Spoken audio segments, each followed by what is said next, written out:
Hi friends, welcome back to my channel. This is Leslie. This is going to be a series of frugal thoughts. My thought for today is that in order to decide whether or not something is a good financial decision or whether or not something you want to buy or purchase is a good thing to purchase or what any kind of decision financially is to do the math. I think so many people do not do the math when they're trying to figure something out. I'm always shocked that people don't do the math. I had spoken to people I speak to people all the time, and when I ask them, like, well, have you done the math? They'll say, well, I'm not sure if should do X, Y, Z, and I'll say, have you done the math?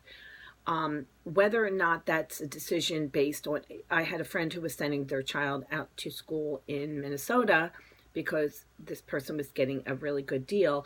But then I said, well, have you done the math? Have you figured out how much it's going to cost you to send this young man out to Minnesota every August, for you to go out there together, for you and he to go out there together, for you to have him come back for Thanksgiving and Christmas and possibly spring break, moving this, all those things add a lot of money to a college bill that are intangible, as opposed to having him go to this other school, which was going to cost a little more money, but was not going to really have any of those other expenses associated with it. And I think that when I presented it to my friend, it gave them a little something else to think about. I don't know that it altered or affected their decision, but it was something for them to think about.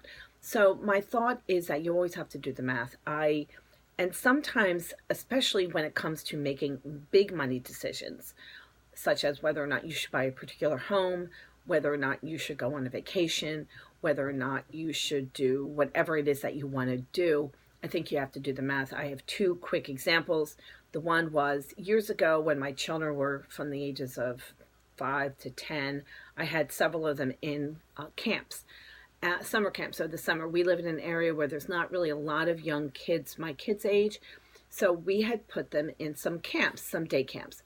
And after the first year, in looking at all the money that we had spent on the camps, it occurred to me we could really use this money and spend one full month down the shore, August, all of August, go down the shore. My kids don't start school until the day after Labor Day, so we could leave on August 1st and come back and have this great summer that we would remember. I did send my one son to Phillies camp for a year, but, the bottom line is, it occurred to me, let's do the math. Let's figure out how much am I paying for that camp, how much. And most of these camps were little camps that we were just trying to keep them busy. So instead, what we did is they got out of school on June 15th. For the first 6 weeks of the summer, we went to our pool, which is cheap. We went to the free movies at Frugal. We kept ourselves busy. We did day trips. We did little things, me and the kids, to keep ourselves busy, looking forward to this month that we were going to spend down the shore. And I can guarantee you that they remember that month down the shore far more than they remember any of the weeks of camps that they went to. So that was a good financial decision. It was actually somewhat cheaper for us to do that, and it paid off in a great way for our family. So that's the other thing, is you have to consider whether or not decisions that you make or want to take not only provide financial sense, or make financial, whether or not there's a happiness factor. And so that's a big issue. The other thing that it's a kind of weird example, but we live in an older home, and we had these weird storm windows that we would have the storm windows put on every October, and then every April the guys would come back and put in the screens for the warmer months. And between the fall and the spring, we were paying about $750 for this service.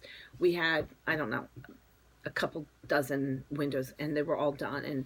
And I would tip the guys, whatever. And I finally said to my husband, and it was kind of drafty in the house and hot in the summer. So I said to my husband, we ought to look into getting replacement windows. And because it just occurred to me, this makes financial sense for us, because over the course of so we got an estimate, and it was going to be about $7,800. And I said to my husband, after 10 years, we will have paid for these windows by not using this service that we use now twice a year. And the benefit was also that we had a warmer house in the winter and a cooler house in the summer. And we didn't have the aggravation of having to be here twice a year and hanging out with these guys. It would take like 8 hours. They're very nice people, but you know what I'm saying.